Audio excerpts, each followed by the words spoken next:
The Lexington Farmers Market Report on WUKY is brought to you by Kentucky American Water, a member of the National Partnership for Safe Water. Information about the partnership, tap water quality and treatment, water supply sources, and more is included in our annual Water Quality Report. Learn more at KentuckyAMWater.com.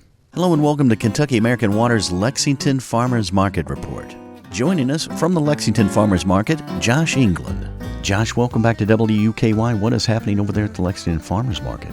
We're still having a lot of late spring things as we start to move in. We're getting closer to June. We're going to have summer crops here before you know it. But today I wanted to talk about all the different kinds and varieties of peas. There's sugar snap peas and snow peas, something like that you can just mostly eat out of hand or throw into a salad or a stir fry.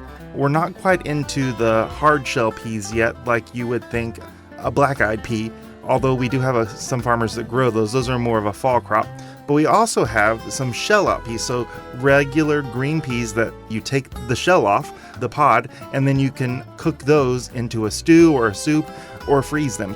I believe that most Americans don't have that taste, or they don't love that texture of just cooking the peas down so much they're basically just a goop, just sort of a popular British version or way to make peas. We tend to, in America, like a fresher flavor. And so if you're using the canned or frozen peas, I always love throwing them into pasta. They're a great way to boost up some extra veggie matter into the pasta, whether that is your boxed mac and cheese, which is something that I do, or if you're making something more complicated like a primavera, where you're adding a lot of different kinds of springtime veggies into a sauce and then pouring it over something like a rigatoni. But you can also get pasta at the farmer's market too.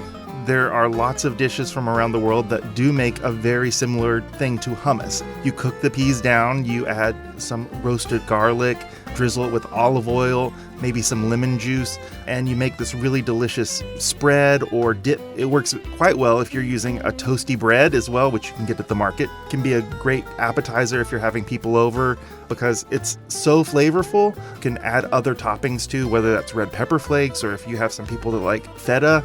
It really helps be able to meet a lot of dietary needs. So this is pretty much the peak time for peas. Absolutely. The only thing I would say is a lot of spring crops we get back again in the fall, but peas, especially the sugar snap or the snow peas, we typically don't get a second round of those in the fall. So get them while you can. Josh, thank you so much for coming in and telling us about peas in the Lexington Farmers Market. Thanks for having me. And thank you for joining us for the Lexington Farmers Market Report, brought to you by Kentucky American Water. And we'll see you down there at the Lexington Farmers Market, where friends meet. I'm Joe Conkright for WUKY. Are there particular types of peas that are very common to the bluegrass?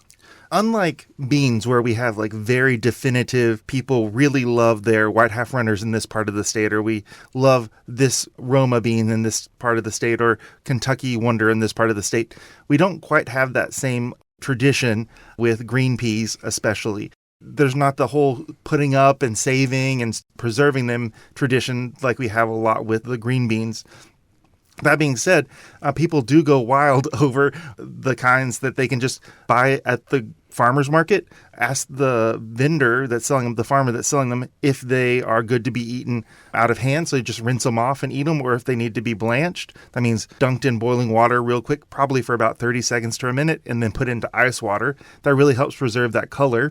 Or if they need to be shelled out. If you don't know, because they can all look very similar in the little pint containers, the farmer will be able to instruct you on how to actually prepare it. Or if you want to do one of those cooking methods and you know that you want to make a stir fry, you can say, is this going to be good for a stir fry? Or if you know you're going to want to make some vegetable soup, is this going to be good for vegetable soup? And they'll be able to tell you. I know a lot of Asian dishes actually throw in peas for stir fries and things. It is one of the other main ways that we associate.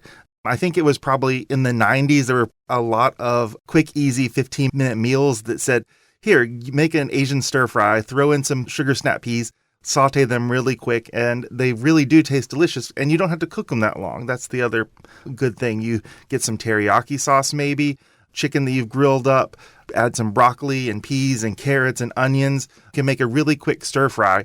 The process of shelling out peas It's a good activity, especially if you have little kids and stuff. I remember doing it as a kid, and it creates another activity to do with your family. Absolutely. And I think even adults can find it sort of soothing or meditative.